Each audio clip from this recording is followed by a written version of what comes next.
Hello, and welcome to another Cloud Podcast, a podcast designed to bring you stories from the smartest minds in IT, operations, and business, and learn how they're using cloud technology to improve business and the customer experience. All right, well, welcome to another Cloud Podcast. I'm excited today. One, because it's Friday, and I love Fridays. But for secondly, we've got Jeff Kirchick from XSELL Technologies. He's the VP of Sales. And really I'd like to say like an AI guru and knows a lot about AI and what's going on in the contact centers. But Jeff, welcome to the show. Good to have you, bud. Thank you for having me. Yeah, absolutely. And Aarde, of course, my co-pilot, as I always like to say. How you doing today? Happy Friday. Doing good. Happy Friday. Pleasure as always. Another podcast that I love because, Jeff, you and I go way back. We've known each other forever. Alex, of course, we're co-hosts, so we probably talk to each other more than we talk to some of our extended family. But happy it's Friday. A little personal update. I'm going to an Oktoberfest later today, I think like 5 or 6 o'clock. So really looking forward to that. Hopefully the sun will poke out here in California. It's a little bit overcast today, but looking forward to having some fun this weekend. Not too much fun, but sounds like you'll have a good weekend regardless, Aarde. So Jeff, one of the things we like to do on the podcast is just highlight our guests, obviously, and find out just your background, how you got to where you're at, how you got to XSELL, and then spend a few minutes on that, and then a few minutes on what you guys do over XSELL and what you guys are doing around AI and the contact centers these days. Yeah, absolutely. So, it's funny. I kind of fell into my career path. I didn't really know. A lot of people kind of know what they want to do from a young age. They want to be a doctor or a lawyer or whatever. I wanted to be a professional athlete. And like a lot of kids, and I would kind of daydream about that. But I was always very competitive. I played sports, and I think that's kind of why I was interested in becoming a professional athlete. I never had that growth spurt that I needed in order to make that happen. At least that's the excuse that I've made for myself. I was pretty fortunate, growing up. I had great educational opportunities, went to Princeton University, majored in English and creative writing. And, when it came time to look for jobs, as you can imagine, being all over the place, I didn't really know what I wanted to do. And I kind of fell into tech. There's a really interesting startup company in Boston, and I was really enamored by this idea of kind of quote unquote writing my own paycheck. And, like that the harder I worked, that the better I would do. And it was a mobile gaming company. And I didn't even have a smartphone at the time. And it's one of the interesting things about tech. I think that if anybody really, as long as you apply yourself towards trying to understand the concepts, it's actually a lot more accessible than most people think it is. And long story short, over the course of a few years, I eventually migrated my way into the contact center world. I was one of the first employees at a company called Nextcaller, which was currently is still a fraud and authentication solution for contact centers, working with large enterprise customers to help them authenticate callers for a better customer experience. The company was acquired by Pindrop Security back in March, which is a market leader in that space. And I decided to take on another challenge. I very recently, in the last couple of months, joined XSELL Technologies. And, cumulatively, I've been working in the contact center space for about 8 years now. So compared to Aarde, I'm still young in my contact center voyage, but I've spent enough time in the industry, I think, to get a pretty good grasp on what's going on, what are the latest trends, where are we going, and things like that. And certainly somebody who likes to be involved in like early stage tech, just being familiar with the overall kind of like what's the what, and so just being at the cutting edge of those things has been exciting for me. Yeah, and I know, Jeff, you and I can talk for hours about AI, and we'll get to that in a sec. But before we get into the AI contact center agent assist world, let's talk a little bit about your book. You wrote a book not too long ago. Tell us a little bit about what it is. I have a copy of it. It's actually back on my bookshelf back here, and haven't gotten far yet. I'm still in chapter 1 because I just got it about 2 weeks ago. But tell us a little bit about it. What is it about? Is it just a brain dump of who you are and what you do, or is it beyond that? Yeah, thanks, Aarde. It's actually somewhat relevant to the world of AI, and I'll explain why. So the book is about authenticity. And the title of the book is Authentic Selling: How to Use the Principles of Sales in Everyday Life. Now, don't let the title fool you. This is not a traditional sales book in the sense of like a book for salespeople. I mean, it is for salespeople, but it's really for everybody, because if you think about it, we're all salespeople. We're all selling something at various points in our lives, and we're always being sold to, right? Whether it's a relationship, a job interview, even in a customer service job, you're selling a product, right? You're trying to provide good service because you want those customers to spend more money with you, right? If we're just being honest about what the real intentions are. So it's important for people to recognize that, and then to understand what is the best way to sell your ideas. And my position is that authenticity is what matters most. And it matters for a couple of reasons. And one is related to artificial intelligence. So if you think about AI, AI is kind of dominating entire industries. You go to CVS, and sometimes there's a self-checkout now. There's people that used to help check you out. There's self-driving trucks on the road. There's self-driving Ubers and Lyfts that are coming. So jobs are being displaced because of AI. And if you think that your job is safe, what I'm saying in my book is that you should think again, because really any job can be disrupted by AI. And so therefore you need to think about what advantages do you have over machines? And one of the advantages that humans have over machines, really the one advantage that you have over the machine, is what makes you you. It's your human authenticity. It's your ability to, for lack of a better word, to be a human and to show emotion and to be an authentic individual. So that's one reason why it matters. Another reason why it matters is because people just like and trust people that are presenting an honest version of themselves. And that includes weird people. There's this idea, think about it this way.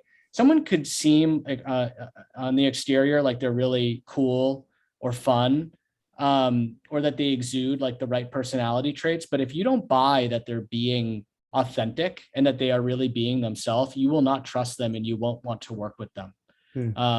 And one of the examples that I often give, and it's kind of a controversial example, and some people have disagreed with me about this, but Dennis Rodman is a great example. Think about, back in the 90s, Michael Jordan's the most popular player in the NBA, but who's the second most popular player? His teammate, Dennis Rodman, who's not even half the player that Michael Jordan is, but he's almost as popular. And why is that? Well, there've been plenty of weird people that have played sports. So it's not just like that being weird makes you stand out, it's being authentic. And Dennis Rodman was an authentic guy. There's many stories that validate this. Stories of him after games. There was one, Kevin Garnett told a story after a game. He's in the gym. Dennis Rodman comes in wearing combat boots and runs on the treadmill several miles. Like, you don't do that just for appearances. That's just a strange guy who's working hard. And he's best friends with the North Korean dictator. He wore a wedding dress down Fifth Avenue. I'm not saying that we should aspire to be friends with dictators who are, doing horrible things to their people. It's obviously not a good thing. But the idea that somebody who hates pretty much everyone else in our country would want to befriend this person kind of shows you the power of human authenticity. The fact that he can trust this individual shows you that he feels that he's presenting an honest version of himself, and that everything he says, he must really mean it, right? And so, sorry to be long-winded, but the point of the book is really to suggest that being yourself and really presenting yourself honestly goes a really long way in selling your own ideas. And a lot of times in sales or even in contact center environments, these, everything is completely scripted, or it's not drawing upon like the right behaviors, or you're telling someone to say something based on what you think is the right thing for them to say versus like what's actually the best thing to say. So we've lost touch with this human authenticity. And as we're probably going to talk about down the road too, we have, I think, invested disproportionately in eliminating human authenticity and getting rid of people and trying to automate them away, because human beings really genuinely appreciate that human connection. And I'll give one example real quick before we maybe move on. But, I flew JetBlue back in April, I think, or March. They wrote me a handwritten, the flight attendant wrote me a handwritten note before I got off the plane. And it wasn't like a generic note. Like it was based off a couple things things we said in conversation and passing on the flight. It left a distinct impression on me. Enough so that I posted it on LinkedIn. And it became the most viral thing I've ever posted. I didn't even mean for it to go viral. I just wanted to share this experience. There were like hundreds of thousands of people who saw this. The former chairman of JetBlue saw it. He reached out to me. He asked me to help him work on his next book. So I helped him with a project for his next book. This led to like for me, it was really exciting. I mean, how would I have ever met this person? He would have been completely inaccessible to me. But because they had this completely authentic way of connecting with customers that really resonated with me enough that I would post about it, actually led to even more human connection, right? So it's like it's like a ripple effect when like you do it the right way and you really just decide to just do things for the sake of just doing it. Like I didn't write that LinkedIn post for any agenda. I wasn't trying to sell a product or anything. When you just do things for the sake of just doing what you want to do, naturally, I think in a karmic way, it just comes back to you. And that's really the message that I tried to convey in the book. Yeah. That's interesting. I've heard a lot about, those styles of selling, right? Not even selling, but just being authentic, right? And just being your true self. And I think as you get older, hopefully it comes more naturally than when you're a teenager and whatnot. But you mentioned a couple good nuggets in there about, AI and bots and how we see like how a lot of times people are trying to bring that in to eliminate the human connection, to automate and reduce costs. Where do you see that moving? Are we gonna eliminate too much of the human touch, or do you feel like companies will find a balance between we still need that human connection, but automate away with AI where we can? I think it's the latter inevitably. And I want to be clear too. And like Alex, by the way, it's a great question.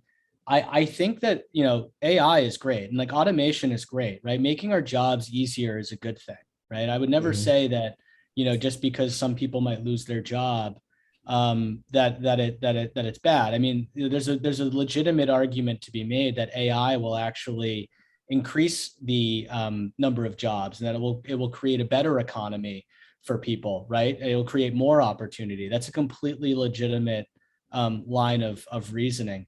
And so, but to be fair, there does need to be a balance. And within the context of the contact center, what I've talked a lot about is, you bring in this bot that is supposed to handle low-hanging fruit, simple questions.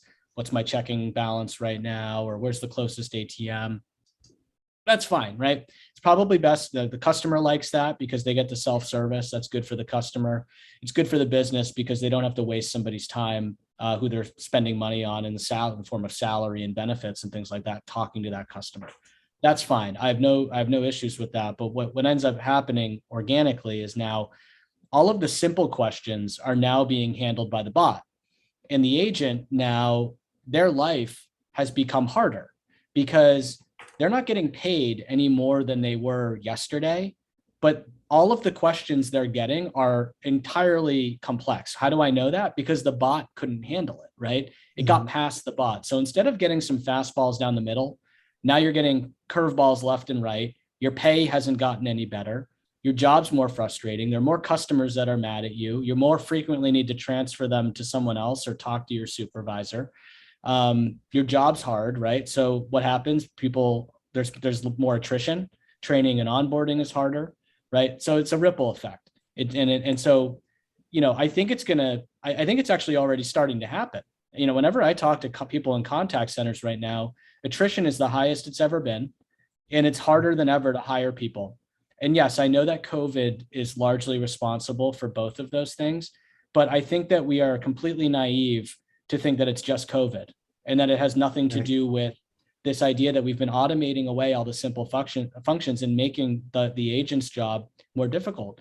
And I hope that what I'm about to say doesn't really sound like a huge indictment on the CX industry, but I find it very backwards that we're gathering in person for events and in offices after a year and a half where we just prove that we don't need to do it, but we're doing it anyway, to have discussions about automating people away. Like, we know that we value human connection. We're flying across the country. to see each other face to face. We could do it virtually, but we're choosing to go to Las Vegas and all these other places for these, contact center events because we value human connection. And what do we talk about at these events? How do we get rid of the people? How do we automate them away? It's completely backwards. And look, I'm generalizing, right? Obviously, this isn't true for everybody. And there's a lot of people who are very much in line with this thinking. But I do think that there is a lot more work that we need to do in this space to think differently about this, to think less about how do I protect my bottom line and how do I create profit instead, and thinking more about the contact center as an opportunity rather than a place where I play defense and need to like cut costs. So that's where I would like to see things go. And I think it will go there, but it will take some time. Right. Yeah, you hit some really good points there. And I want to drill into one, especially because it aligns a lot with what you guys are doing at XSELL. Let's talk about how AI can help people, specifically agents or employees, with those hard conversations. So, the softballs are gone, the hard balls down the middle are gone. Now we're doing curveballs and they're complicated. And the agent is just sitting there at their desk like, oh my God, I have to take another call and it's going to be really hard. How is technology and AI helping them with tools like Agent Assist or listening to the conversation in real time and giving them sentiment analysis? There's so many things out there. What have you seen? What do you guys do to help with that? Is that a real market? Are people even adopting it? Is it like, only 1% of the contact centers in the world are doing it? And we really need to, push that out there. Tell us a little bit about that world. Yeah, it's a great question. So fortunately, there's been a huge uptick in this area in the last several years. And there's really a few different things that I think are out there. And a lot of it sounds the same, but it's really a lot of it, there's some important nuance. So I'll start with like what we do at XSELL, but then I'll also talk a little bit about what else exists in this ecosystem, because there's really a lot of different tools at people's disposal. At XSELL, what we do is basically use AI and machine learning to learn what the best agents are doing, right? So let's say that you want to increase sales in your contact center, and there's a handful of agents who are your top sellers. There's certain behaviors that they exhibit at different turns of conversation, certain causal language that they use or ways that they handle objections, certain discovery questions that they ask that are making them uniquely positioned to succeed vis-a-vis other reps in the contact center. And when you study enough of these calls, the AI can start to learn, oh, it's because you're using that word instead of this word, and that's leading to a statistically significant difference in outcome, right? We can actually, this isn't guesswork, right? There was this idea of something called next best action that existed before this, which is basically the business itself saying, hey, we think that if a customer says X, the agent should say Y. And that's a good solution, but it's kind of guesswork. It's what the business thinks is best based on some empirical observation. It's not really statistically driven. So what we're doing is this is a data-driven process. We're looking at the behaviors that work. And then what we're doing is we're giving real-time coaching across the entire agent population to basically mimic those behaviors so that, you can think of it as like if you're playing chess and you had an earpiece in and Bobby Fischer is whispering in your ear, like, what is statistically the next best move that I can make? We're giving that to the agent so they kind of have the answers to the test as the call is going in real time. We can understand what the caller's asking, and then we give them like, hey, here's what the best agent would do.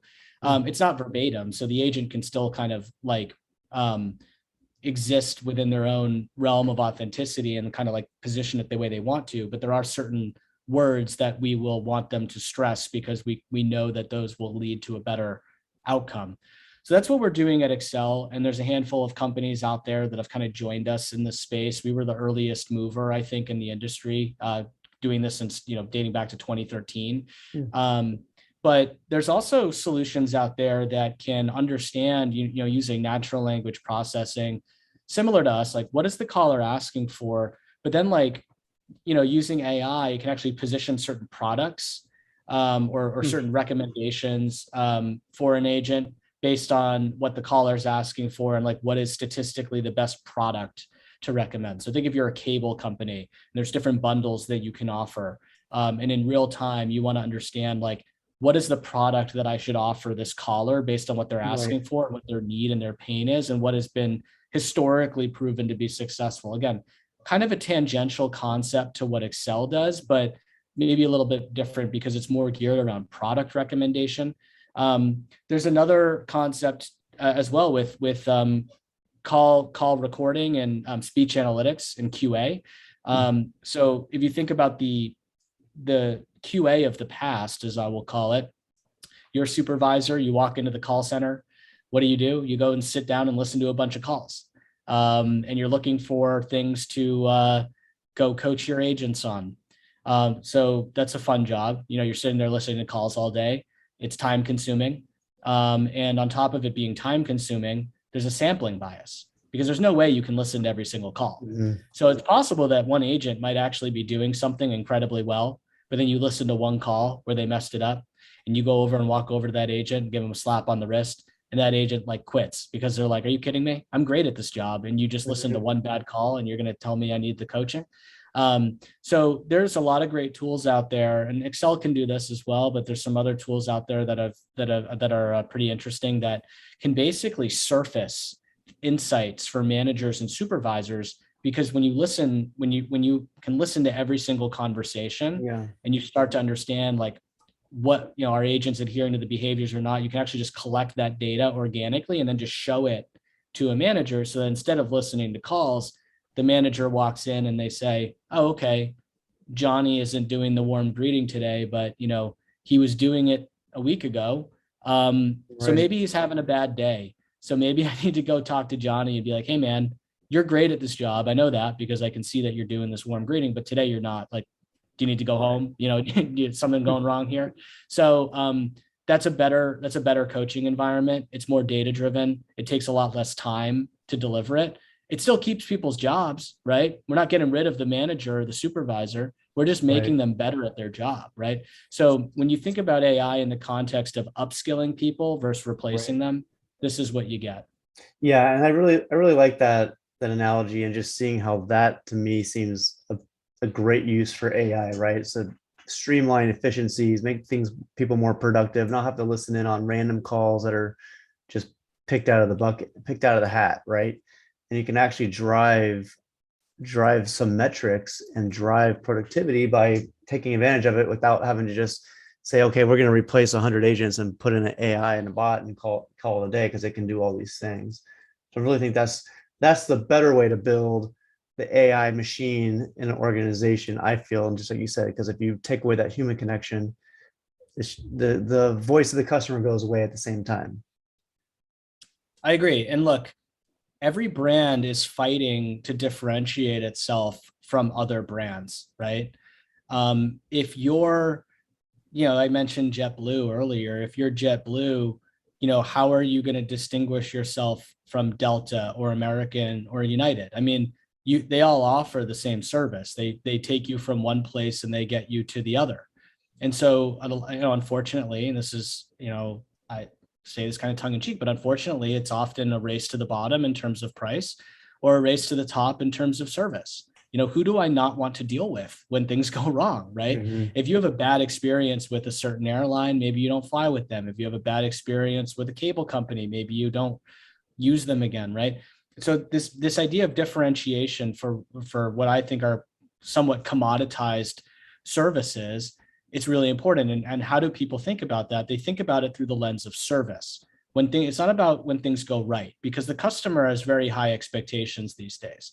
And I'm kind of a millennial, I guess. But, millennials are used to having things at their fingertips. They can pull up their phone and see a TikTok dance and, order an Uber and get food delivered to their door in 2 seconds. So when things go wrong for them, they're a little bit pouty about it, for better or for worse. But that's how it is. So the expectations are that you're going to do your job right. A lot of consumers think about it through the lens of, I want to work with someone based on what happens when it goes wrong. And if everybody can deploy a bot, right, there's no differentiation in terms of how you deploy AI to automate people away, but people definitely will always remember the good experience that they have when a human being takes care of them, when somebody walks them through something and helps them to solve a problem. Conversely, we all remember the opposite. We all know when we call customer service and we have a bad agent who having a bad day and maybe doesn't make us feel good. And that's why it's gonna matter, because everybody, no matter if it's not already happening, everybody will have these automation tools in place in the next 5 to 10 years. They're gonna have to in order to survive. So the next step is like, what do we do now to differentiate ourselves from our peers? How do we make our people better so that we can create a memorable experience that gives us uniquely differentiated service? That example I gave with JetBlue is one of many great examples. This flight attendant goes out of her way to spend 60 seconds writing me a note. I mean, it wasn't that big a deal, but it left an impression on now they're getting free advertising on this podcast. So Right. it doesn't take much, but it can go such a long way. And that's where people are I think inevitably are going to start putting their energy once we get over this craze of the automation stuff.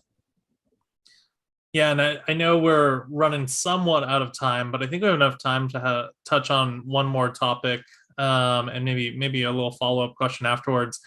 So Jeff, we had a couple people on earlier in the podcast in the earlier episodes, and they said with regards to AI in the contact center, treat it as if it's an employee or an agent. You want to make sure that you're measuring whether or not the AI is performing with KPIs and metrics, and then if it's not, virtually pull it into a room and adjust it, tweak it, coach it, make sure that there's some human element behind it, as opposed to just letting it run over time, because it's a unkept garden and it'll grow weeds and you have to go in there and weed it out. What are your thoughts about AI in that sense? Like, how does a company, because like you said, in the future, a company may have 5 different AI engines or tools or technologies that they're supporting. How do they successfully roll it out, deploy, and then maintain? Is there a way to do it? Is it something we should think about? Is there like a role or position that we should start to create in the industry so that there's someone who just maintains AI? What are your thoughts about that whole area? I'm glad you asked that, because I think a lot of people think when it comes to this automation that it's a set it and forget it thing. It's like, once I have it, I don't have to think about it anymore. And nothing could be further from the truth, because first of all, the more data you feed into any sort of AI tool, the better. Just inevitably, that's just the case. You have to remember that this is not a real human breathing thing. It's a system of numbers and data. And that's what it is. And the less of it that you have, the less effective it will be. And the more that you put into it, the better that it will be. You can think of it as like a plant. You need to keep watering this plant, and the more that it will grow. And of course, it'll grow disproportionately quickly at first, right? And then it makes smaller spurts as it gets bigger and bigger. But let's face it, we want to make that plant as big as we can make it. So we got to keep watering that thing. I think that continuous learning is critical when it comes to AI, because the other thing too that happens is your business will change, your customers will change. You're coming out with new products. You might have an outage tomorrow that you weren't expecting. Business is not as predictable as we want it to be. You might have your AI. You might be a cable company and your AI is trained, and then one day you have a cable outage, and that was unanticipated. And the AI doesn't know how to handle that until it happens for the first time. So after the outage, now it knows how to treat people after that. So continuous learning is critical. And I do think, yes, that there will be, human assisted machine learning, and human beings whose job it is basically to kind of liaise between the bot, so to speak, and the business. What's happening in my business that I need to account for? And then how do I feed that data into my automation tools to make sure that they're going to be ready to handle it? And then that's something that I see as being a pretty critical role moving forward. And I hope that what we will start to talk about moving forward is not this idea of machine learning, but instead human assisted machine learning, because there is no such thing as machine learning without the human. The human is the person behind it who makes the whole thing work. And so when we have people that are informing how these tools work, they'll be so much better. So Aarde, it's an astute point, and I do think, yes, there'll be full-time roles within contact centers for continuous learning within the AI segment. Jeff, you brought up an interesting point earlier, and I want to switch gears a little bit, kind of just back to the contact center industry as a whole, and that's about turning it from a cost center into a revenue center, and how businesses not all of them, but some are starting to be able to do that. How do you see that changing? Because I know most people are stuck into the mindset of, hey, this is a cost center, and they're not looking at it as much as a revenue center. Where do you see that changing? And is anyone doing it that you know of that are making good strides? And what are they doing to make those strides?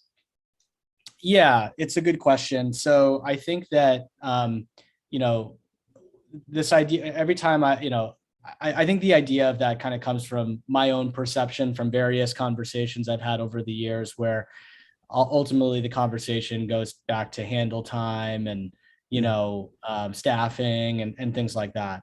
And so I feel like there's been a lot of talk about, turning the contact center from a cost center into a profit center, but rarely I kind of see the action on it.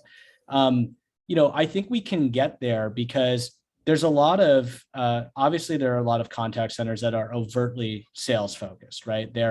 Maybe they're selling life insurance, or they're selling a product on TV or whatever, right? So they're, maybe you're a bank and you sell your mortgage lending or something like that.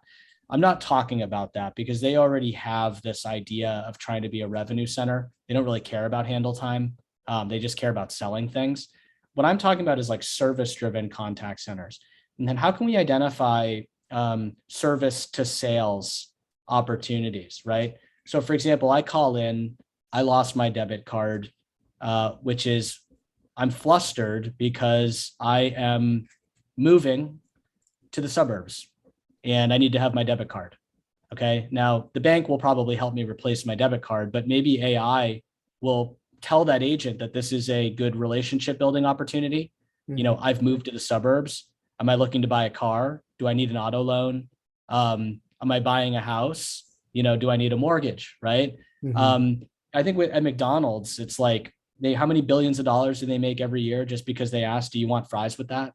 I mean, in the contact center environment, the incentives are completely misaligned. You're supposed to just get off the phone as quickly as you can. What if we asked if you want fries with that at the end of every call? I mean, not to oversimplify it, but what would happen if we did that?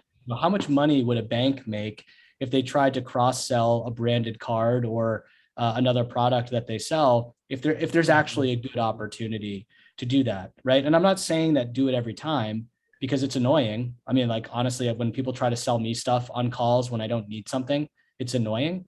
But when I actually say, like, there've been plenty of times where I've been on calls where it's led to a sales opportunity because they actually said something in response to something I said. And that felt more authentic to me because they're like, oh, like, it feels like they actually want to help me because it's predicated on like something that came out of my mouth, as opposed to them just being like, hey, by the way, we have a credit card that we want to sell you. Like whenever I'm flying on any airline, they're trying to sell me their credit card before I land on the plane.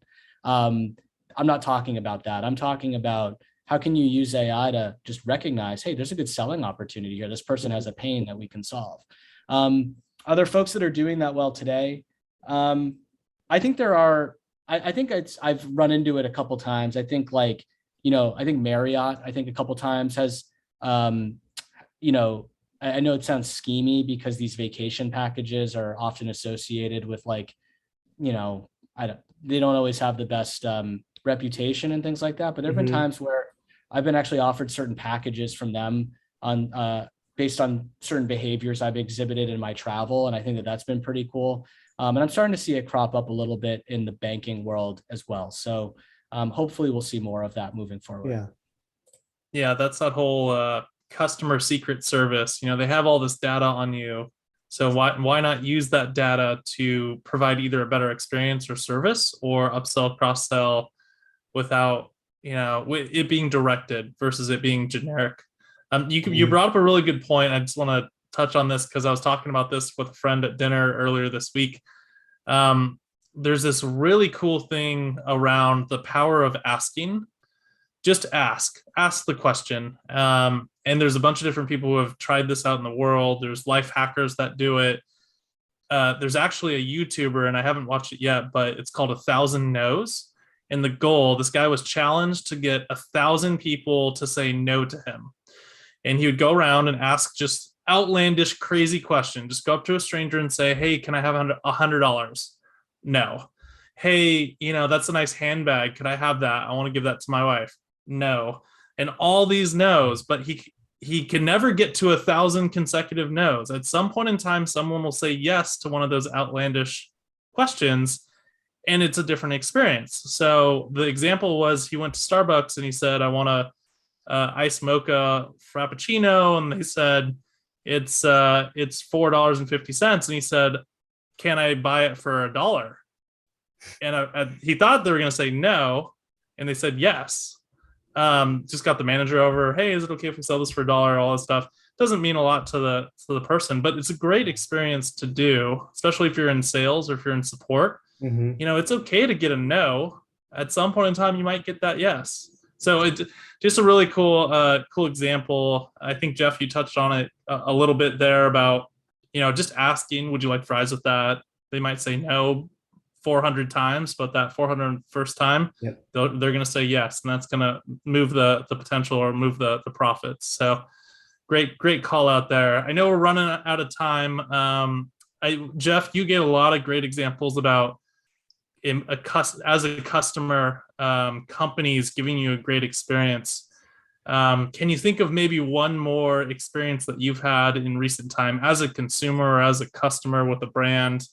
What was that, and what made it a great experience? And maybe it was a bad experience to begin with and turned great, but any other examples? And if not, Alex, I'll turn to you and ask you the same question. Yeah, you know, I actually had a really good call recently with American Airlines. I've given a lot of the airlines a lot of love in this interview. I have these things called like companion certificates that you can fly on American. You basically can fly people with you for like $100. And it's like a perk you get once a year, and you can go anywhere in the country, and you can bring one or two friends for $100 a piece. And I had issues like locating this. And you know, it's a co-branded thing with Barclay card because it's like the credit card that I have.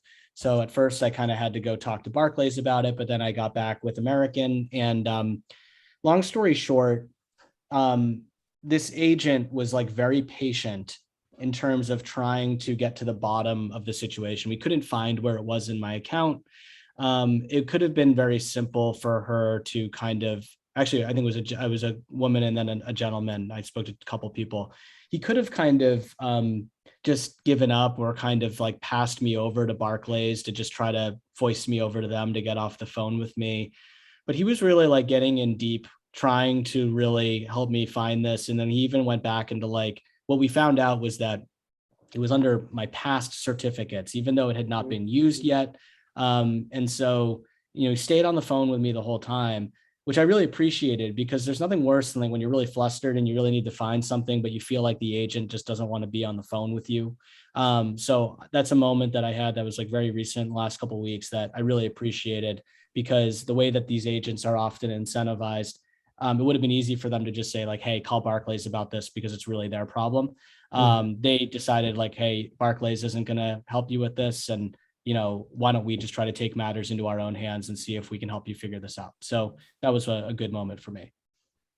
Yeah, we love those moments, especially when it comes to travel, because, you know, whether or not you're traveling at the moment, it's just stressful for a lot of people, right? And just dealing with itinerary changes, cancellations, all that stuff. So to have a good experience with the airline is always it's always a nice thing to have happen. But yeah, that's a great example. And Jeff, we really appreciate you coming on, and you had a lot of great ideas and thoughts that you brought to the table. I love the fact that you have your book about authenticity and selling. And I think all around, like, you know, it all affects the contact center, the customer experience, on how you can look at people and not remove AI from the picture, but keep it in the picture, but with the humans involved. And we can have a good path moving forward where it's not just about removing humans from the equation. Thank you so much. Yeah, I really love talking about this stuff. It feels good to get it off my chest a little bit. Yeah. And I hope that we'll make some progress moving forward. Yeah, we often find that this is almost a therapy session for both Alex, myself, and our guests. But Jeff, absolute pleasure having you on the podcast today. Thank you, everyone, for listening and taking time out of your day to listen to our podcast and talk about AI and customer experience.